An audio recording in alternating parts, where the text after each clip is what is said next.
Folks, welcome back to another episode of the Change Physician Podcast. This is your host, Dr. Kevin Cuccaro, with my co-host, Dr. Melissa Cady, and a returning guest, Dr. Michael Woo-Ming. And Dr. Woo-Ming, we're going to be talking about all sorts of things that relate to sales and marketing and entrepreneurship, because in our first episode, we got to hear your physician journey and kind of the impact that entrepreneurship and moving into the sales and marketing and kind of developing your side businesses and how that impacted both those side businesses with educational projects and information projects, but also with your clinics that you are running as well. So with this, let's just kind of dive into a little bit about what marketing is in general, or how would you define marketing for someone who's not clear on what that concept or means? Oh, gosh. A nice general question, softball question.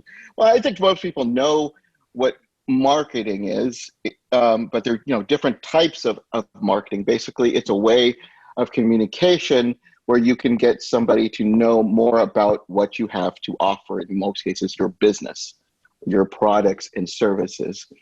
And it's basically just general communication out into the world. And there's different types of marketing. There's online marketing, there's offline marketing, there's different avenues from just online marketing we could talk about. Social media is now the big one that everybody's talking about.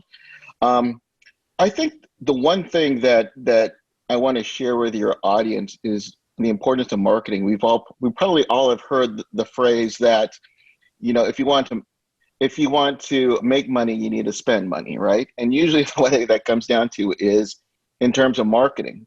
So you could be the best surgeon. Let's say you were top of the class and you're the best surgeon to the world, but the one who markets their services the best is always going to be more successful in terms of getting more patients than the most skilled surgeon. And, life's not fair, but that's pretty much what it is. We all know that there are doctors out there who are probably a little bit more famous than you or I. Maybe not Melissa, but we've got the Dr. Phils of the world, right? Or the Dr. Oz's of the world. And why are they well known? Is because they know marketing and understand marketing, and they put themselves out there. No, I think that is a great introduction to it, and I love how you emphasize this. It's not the best surgeon or best physician who wins. It's really the best marketer of the physician or surgeon who wins. And so that, to me, things it's really important for physicians to know that. But what would you say to a physician who's like, well, I just work for the hospital and this is not something that I have to think about? Do you think that they still should have some understanding of marketing in general? Or do you think that if you're an employed physician, it's not important? Well, I think we really have got a wake-up call in that as someone who owned marketing companies, so I worked with medical marketing companies. I had my own medical marketing company, and we specifically focused on one avenue of medical marketing. Was called reputation management, that you're pretty familiar with. So if you've ever Googled yourself, and if you've never Googled yourself, then you're lying to yourself, because we all have, right? We want to know what has been said about us. We want to know what the world thinks about her, or what comes up. And inevitably, a patient review will generally come up for the most part, whether it's on something like Yelp, or the different doctor review sites that are out there already, Health Grades, etc. And the thing is that if you don't know how to market, the world kind of markets it for you. So whether you have your own cash-based service, certainly marketing is important. But if you're a doctor in a hospital and you're serving patients, you're going to get reviewed as well. And so what comes up on the internet is going to be a reflection of you, like it or not. So what you see on there, if you don't like what you see, let's say somebody had a bad review because, let's say, you were late to your appointment, okay? Is that a true reflection of you as a doctor? Probably not, right? But if you start getting a lot of these over time, that's what people are going to see. And of course, everybody wants to, have a good reputation, an excellent reputation out there. And so that's why, even if you are not, have your own cash-based practice, you still have other factors that it's important for you to market. What your employer thinks about you, that could have an impact in terms of any raises that are going to be coming up, or discipline that's going to be coming up. So in my marketing company, we focused on reputation management and just telling doctors that what is being said about you has importance in not only your career, but your life as well, because not only your patient sees it, family members, friends, etc. And that's why it's important to market yourself, because let's be honest, no one's going to do it for you. Yeah. It's a good reminder that whether you want to be part of social media or be online or not, that you are acquiring some kind of reputation online, whether you're looking at it or not, or you're, creating kind of a brand for yourself, even if you're not doing it intentionally on your own. And so, it is good to kind of survey the land and get an idea of what is being passively branded about you versus like you actively branding yourself or trying to put yourself out there intentionally on the internet.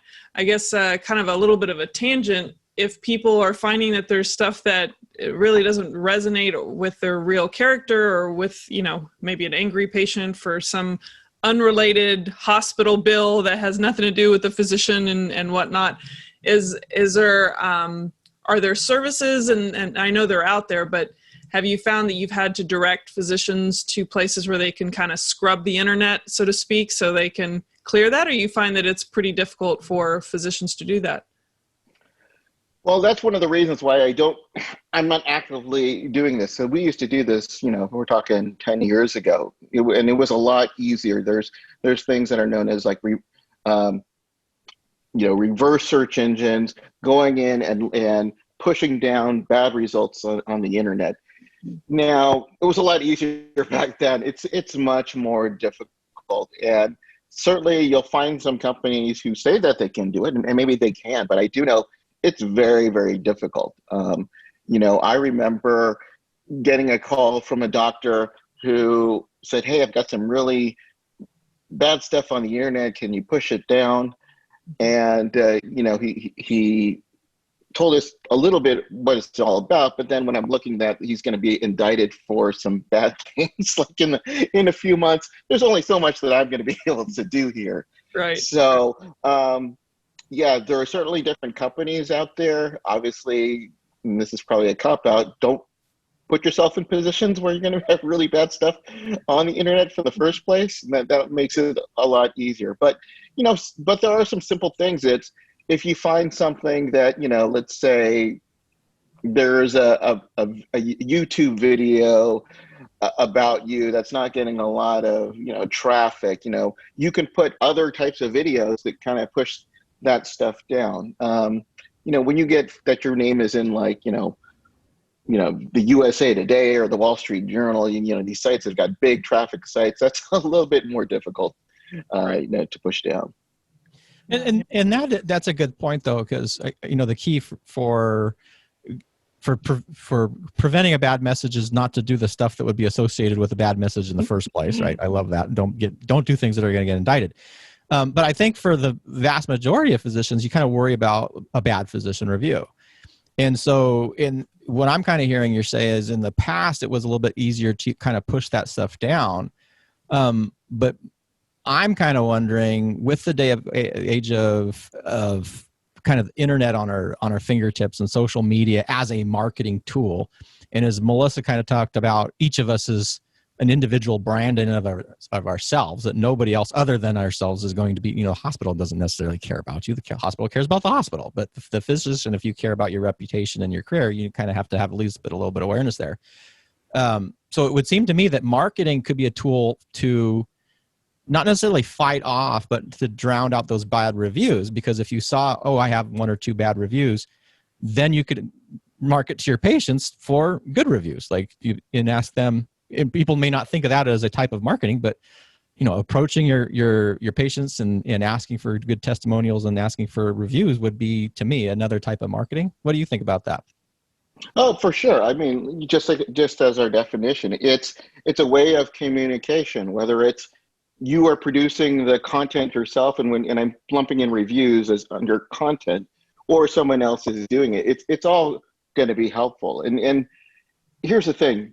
You're going to get a bad review. It's going to happen. As someone who's ran a business for, a physical business. You know, I have my own cash practice, number of cash practices.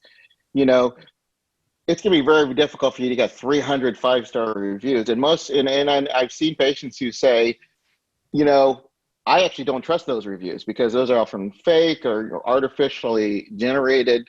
They actually enjoyed reading the 1 or 2-star reviews because they were actually more had the importance of how did you respond to those reviews, and she liked the way that I responded to you know, some of the 1 or 2-star reviews. Of course, we do our best what we can to help them, but you know, I think in one case this lady was mad because we didn't stay, you know, an hour afterwards to accommodate her needs because she was an hour late to her appointment. Okay, so simple things like that. But you know, of course, that's my fault, right? So it's the way that we responded is really helped influence her in deciding for me to be her doctor.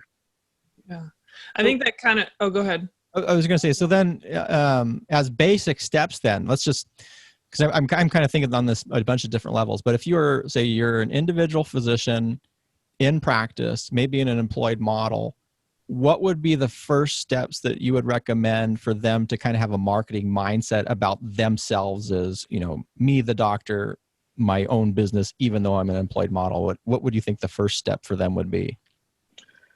The first step would probably just be a general audit of your name. You know, look up your name on the search engines. You know, Google's the big kahuna. That's one that most ever use. But you can also look on Bing and see what else is coming up. Same thing, you know, the different things, what's coming up on social media. Is your name coming up on Twitter? You know, there's a search engine on Twitter. There's, you know, what's coming up on Facebook, Instagram. What is actually coming up? And if you put in your name, you'll notice that most of the sites that I mentioned come up on Google, right? So your Twitter. So that would be the first thing, to see what's come up. And then what you want to do is for your name to start, you know, getting those social media sites that are under your name. So, you know, Twitter, you know, there's a Mike Woo-Ming. I have that on Twitter, on Instagram, the different social. You want to claim those. You don't want, you know, someone else to be claiming it. It's your name. If you can have a domain name with your name, I have MikeWooming.com or drmikewoming.com. So start claiming those, even if you don't think you're going to use it. The last thing you want to do is, you know, depending on what's going to happen, is someone else that you don't have control over it claiming these for you. So we see this a lot with celebrities, right? Where they have to get on Twitter and say, you know, the real Dr. Dre or the real Kim Kardashian. I know, Kevin, you're a big fan of these folks, but you know, they have their Twitter profiles, and they have to start claiming these, even if you're not going to be using them, because hey, it's your name, right? That's the first thing that people are going to look up. But as I mentioned, that's what are coming up onto Google. So first thing is to do an audit, and the second thing is to start claiming these sites. Yeah.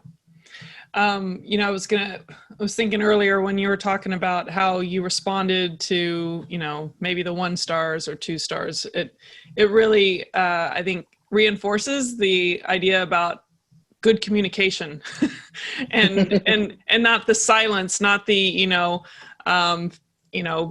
back away from it and not deal with it. I mean, there shows some level of, you know, finesse and integrity to be able to deal with those challenges. So I think that's a big component, obviously, of direct marketing is good communication. And, you know, Kevin's really great at copy and writing great emails. And so I think to myself about, you know, you said something about spending money to make money and advertising and marketing.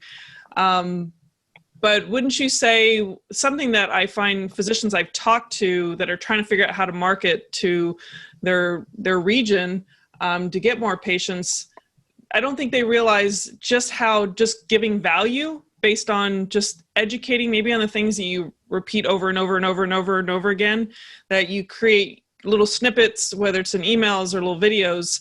How would you encourage physicians on that front as far as giving value as a form of direct marketing?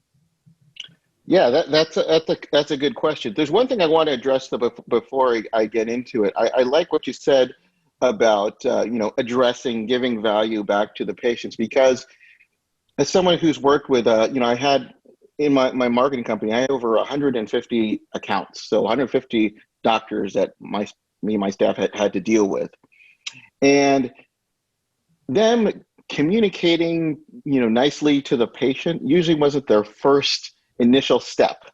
They wanted to talk about the patient. It was usually, how dare they talk about me like this? This unfair, and they're just like venting to me or my staff, and I'm going to sue them. And I let them get it out of their system, and it's a common human response, right? We don't feel the same way they are. They're feeling, they're using a public forum like a Yelp and talking bad about us, and that's what you don't want to do as a doctor, because oftentimes if you get a bad review, the first thing I tell them is let it sit, go to sleep, and then address it the next day. And then this is good for like any type of argument, in my opinion.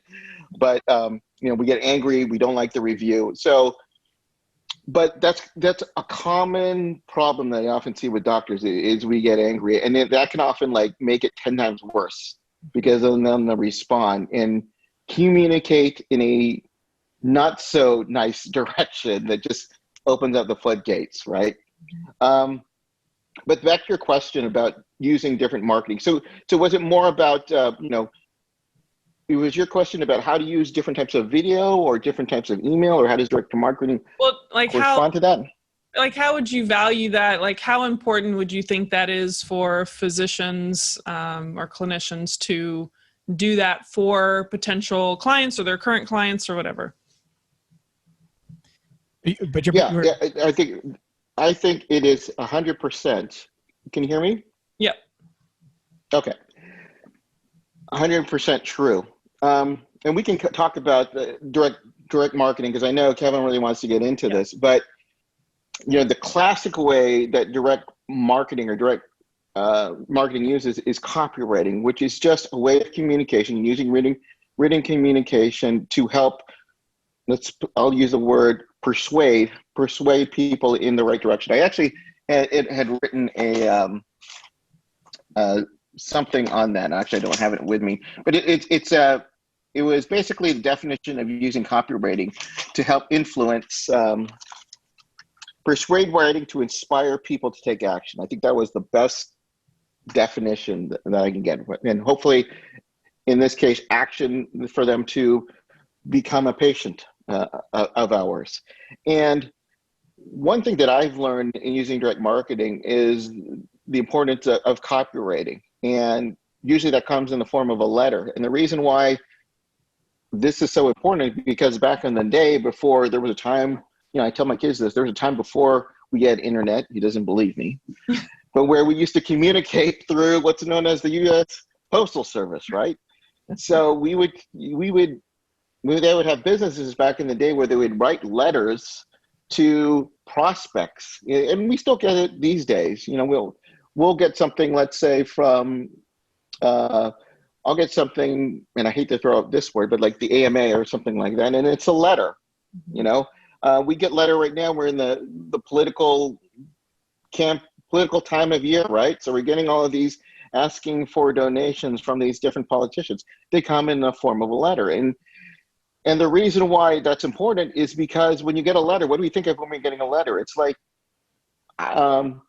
it's coming from a family member, a friend, right? It's not when my sister is communicating, well, now she's using text, but when we were using letters, right? I was with my, back in the day when I was in a long distance relationship with my now wife, we would write letters to each other and we would cherish getting letters. And so in the mail, they understood that people cherish this letter writing, and copywriting is just a form of that. And so when you're communicating, get back to your question, when you're communicating to prospects, or when I'm communicating, things about my practice and why I would like them to become I would like to become their doctor, is I write it in the form of a letter, because it really has that communication that we're writing to a friend or family member. When I write emails, I tell my students that it's like writing to your mom, like if you're recommending something, if you're, let's say, in affiliate marketing, you say, write to your mom or your friend.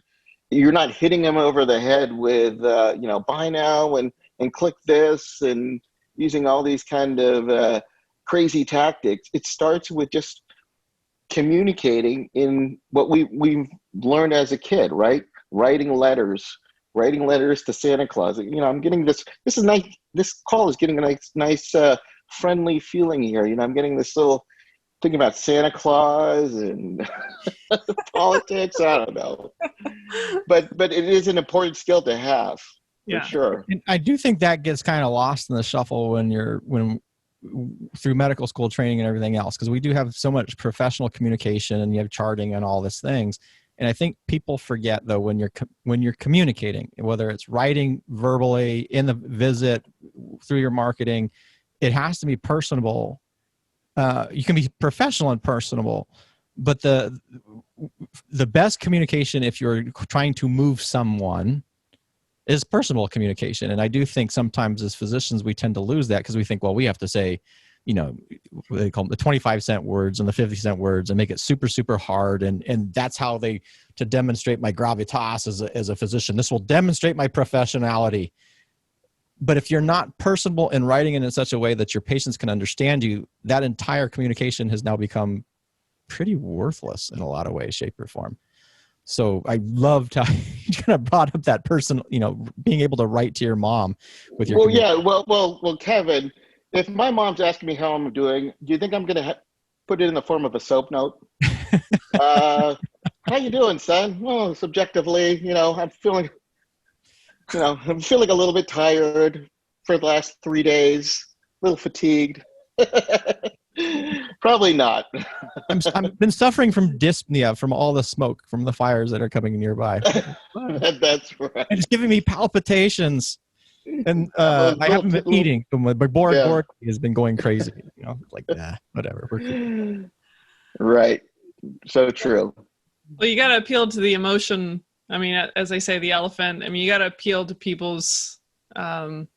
It can't just be talking brainy stuff. It's got to be an emotional component that you're tapping into that they really don't even realize.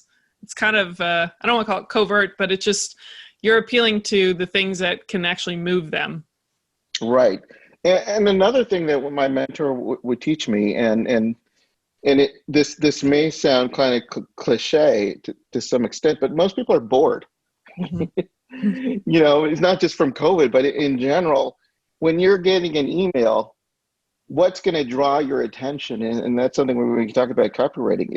It's the emotion that you talked about, but something that's coming up. Let's say you're going to be promoting a course, or you're going to be having a grand opening, or if you're going to be doing a special. There's ways that you can use the written word to, excite you.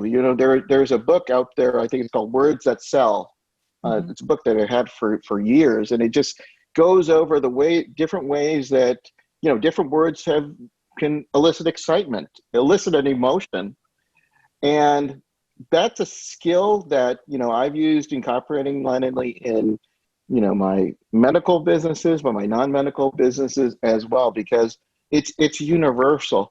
We're all kind of we all go through the days. We get this routine, what we're doing, we're checking our email, and this is our fifth Zoom call of the day, right?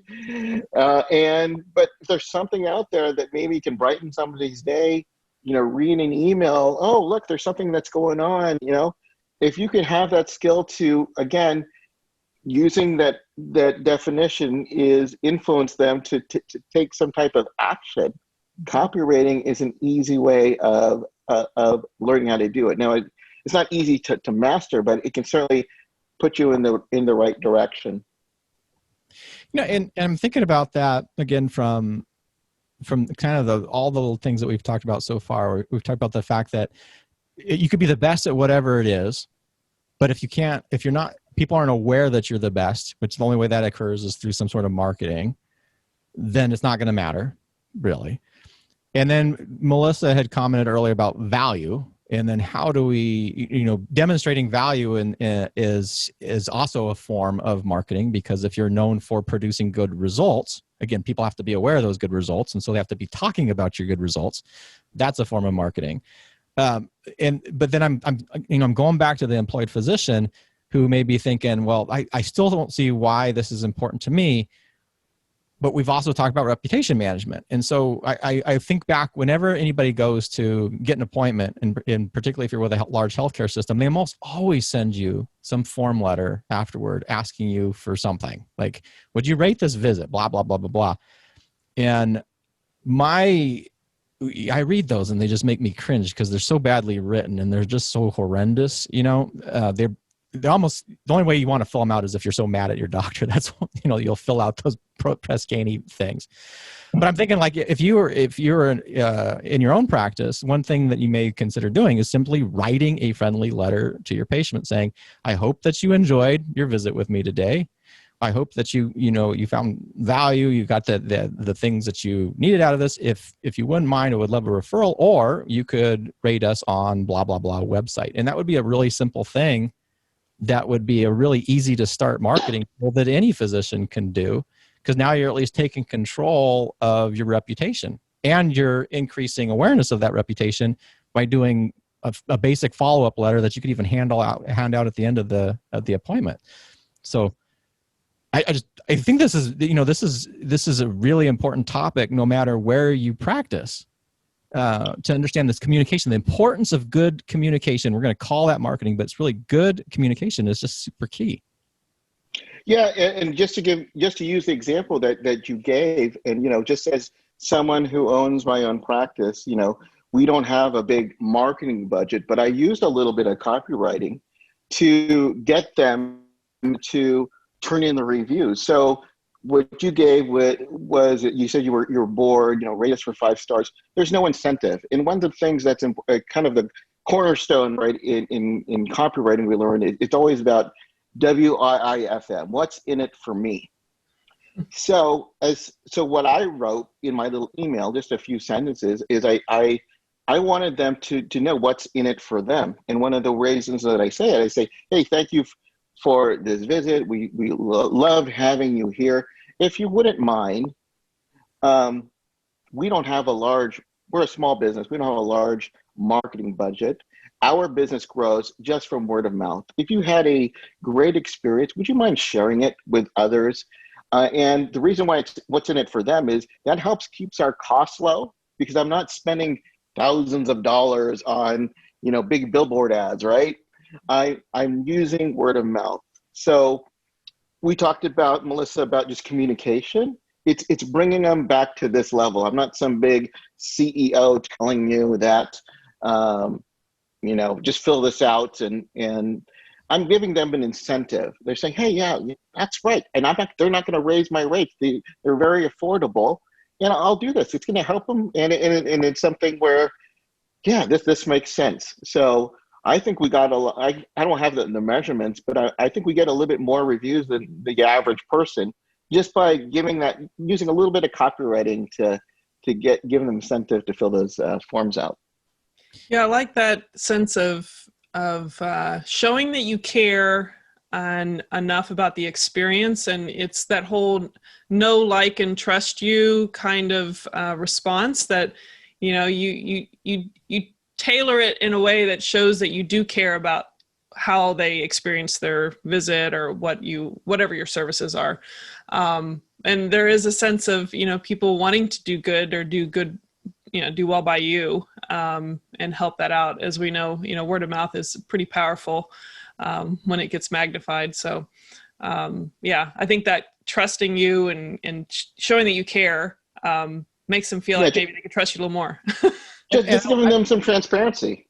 Yeah. Well, in the way that you phrased that, I really like the way that you kind of phrased it. If you enjoyed it, we're not a big marketing. We'd really appreciate you referring or writing a review, because now if they've had a good experience, i.e. the value that we were talking about earlier, the what's in it for them is they feel good because now they're supporting.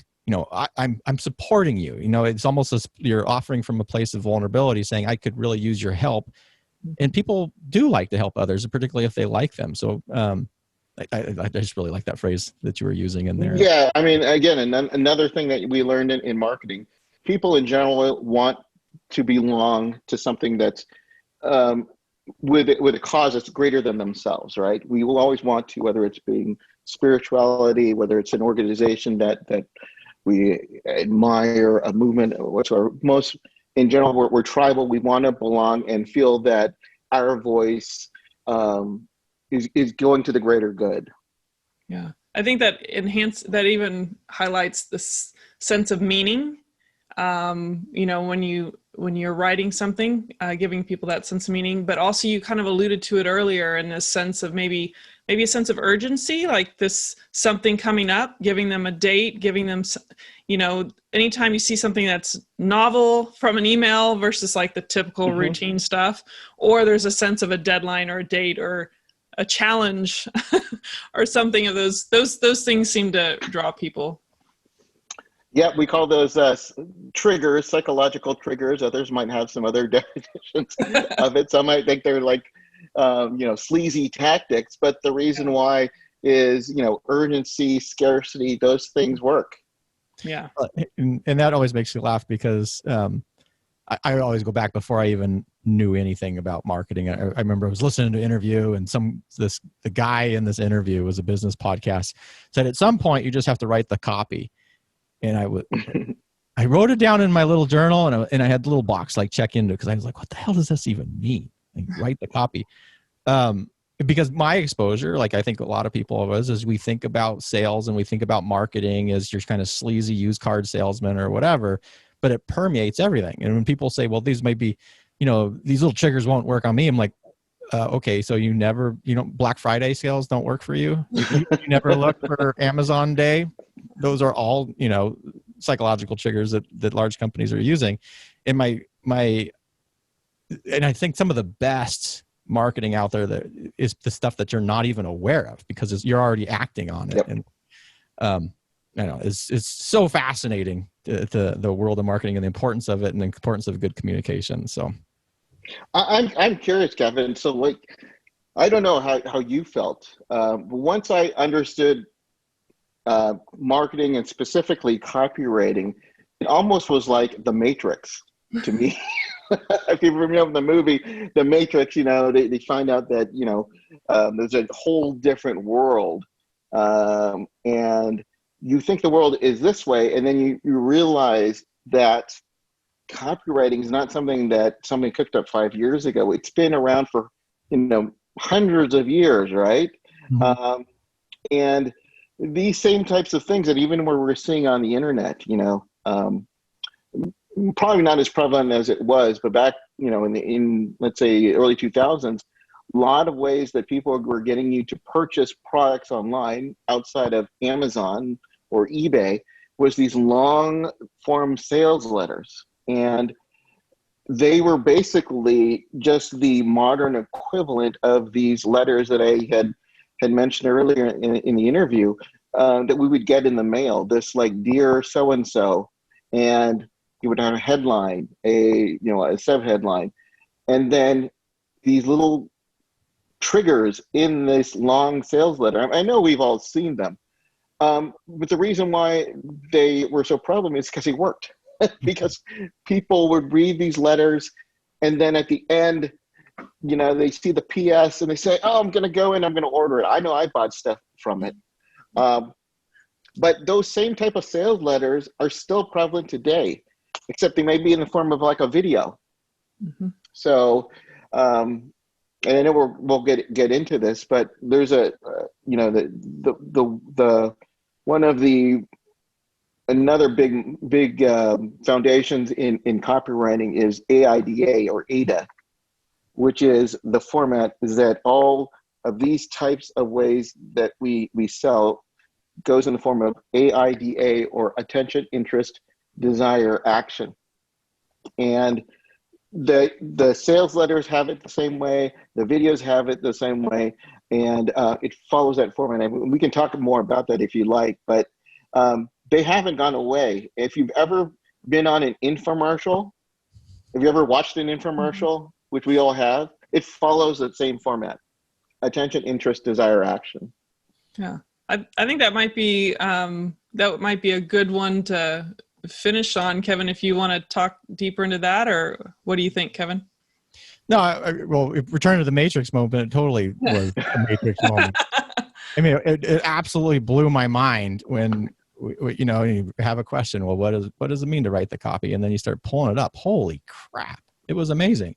Yeah. And I think the thing that was, not only has this stuff been working for 100 plus years, and you could go back to the old books where they were written 100 plus years ago, and they're still useful now because the principles are basically good communication. And the things, I think about Publishers Clearinghouse. You remember, I don't even think they mailed those anymore, but the Publishers Clearinghouse, and they always had the winner or whatever. With the giant checks. With the giant checks. And they used to have this one letter that you had to like hunt through the thing and find these little stamps and stick it on the thing to do whatever. And it was basically getting you engaged in this super big mailer to send it in. And I would sit with my mom and do that, right?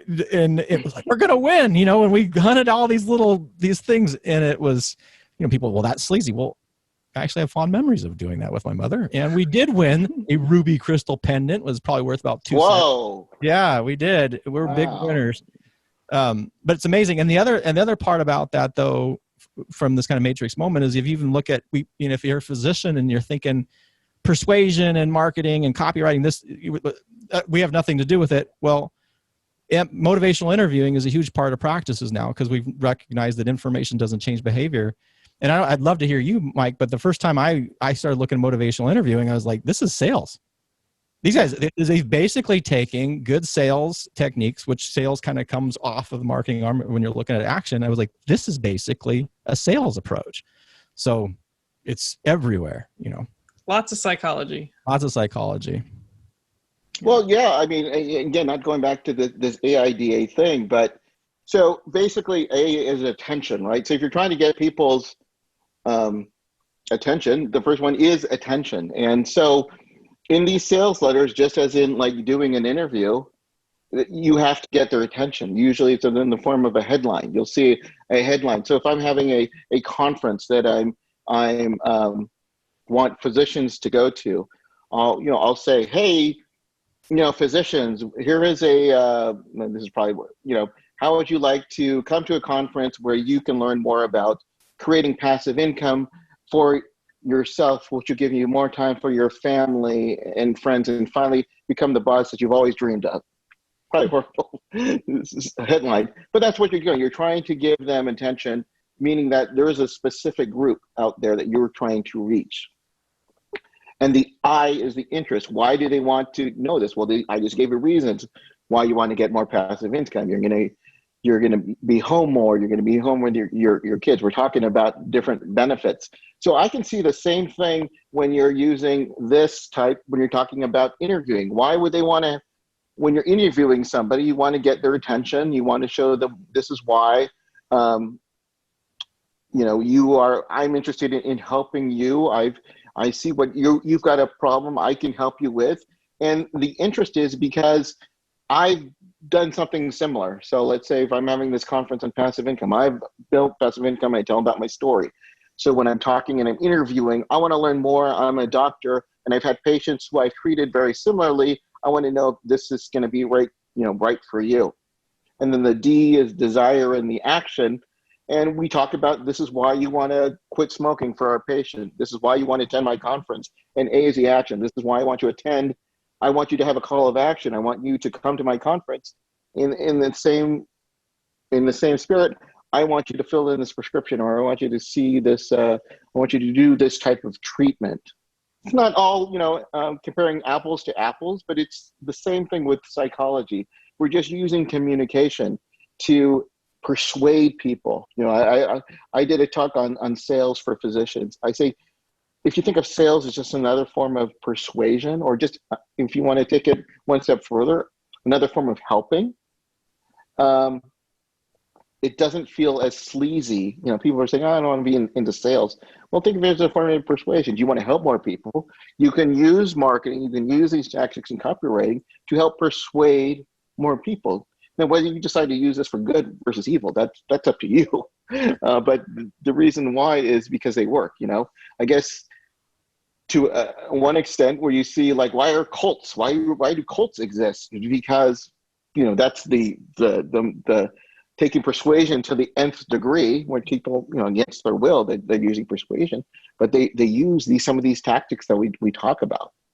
You just made me think of the very important part of all of this is that, you hear about the avatar and who you're talking to. It's really important to know who your audience is, and whether you're talking about extreme examples or not, that you need to know where those people are coming from and what their struggles are, what they're frustrated with. And in order for you to effectively design the right kind of copy or communication to actually appeal to them. Well, and that comes back actually to being able to apply good marketing and communication skills in your patient visit, right? Because if you don't know who your patient is, you're not going to be able to frame the message that you're trying to explain, to get them to take action, ideally for something that's beneficial to them. That's not going to happen if you don't really know who it is that you're talking to. And the other part about this, we've kind of gone full circle here, because we talked early on, you could be the best physician, best surgeon, but if you're not a good marketer, nobody is going to know about you. And if you are not being able to generate a persuasive argument in your patient care visits, you're really not going to have the impact that you could have as a physician in your practice, and to do the good work with that. So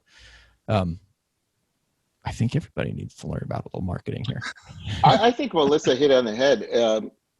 If you don't like the word marketing, substitute with the word become a better communicator. Mm-hmm. And we all communicate different ways. For myself, the way that I tend to communicate is kind of that telling the story. There are different.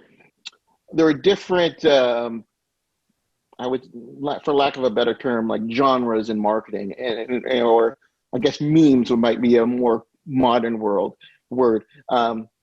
One type of meme in marketing is what's known as the reluctant hero, which means basically is the person who comes from simple means to like who overcame some type of obstacle just to slay the dragon, and is humble but becomes a hero. And people love that story. We've seen that, from David and Goliath. We've seen this throughout the years. We all see movies based upon that type of concept. And the reason why movies, which is another form, uses marketing, is because these types of tropes, that's what the word I was thinking of, these type of tropes exist because we've all seen these type of things. So if you use that in your communication, when I use it for doctor to patient, I'll talk about it. Treatment. I have one treatment that I use, which is we have a clinic where we do hormone treatment, and I tell them a story about, if I'm trying to say if this treatment is right for them, I tell them, my wife, the reason why I started this clinic was because my wife was having a lot of hormone issues, and then she tried this treatment and she overcame all of these different symptoms, overcoming obstacles. And, so the proverbial slaying the dragon, and now her life is in a better place because of this. And it's, I hate to use numbers, but numbers are an important part of marketing. My conversion rate is very high because this story really helps bridge the gap with these communication. Now, there are different ways I could have communicated. Like I just showed her, here's 10 Medline studies, here, read it. Figure it out on your own. Do the research, right? People like to say, or I could say, there are different ways that we could communicate, or everybody else on the block has had the same treatment. Why aren't you? I could use, peer pressure to get someone. But for myself, and everybody is a bit different. I love storytelling. I think storytelling is one of the most powerful forms of marketing. Mm-hmm. And whether you're using it, one-on-one, or using it in an email, or using it in a video, what does it do? It really draws attention. It stops people what they're doing, and they want to listen to the story. And especially if you use something where, like what comes next, that's another form of marketing where you're like, people want to complete what's going to happen, right?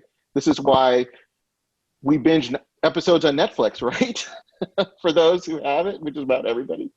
I can remember I'm being on a weekend and I'm like on episode 1, and then next thing I know, it's like, episode 5, because they always end in a cliffhanger.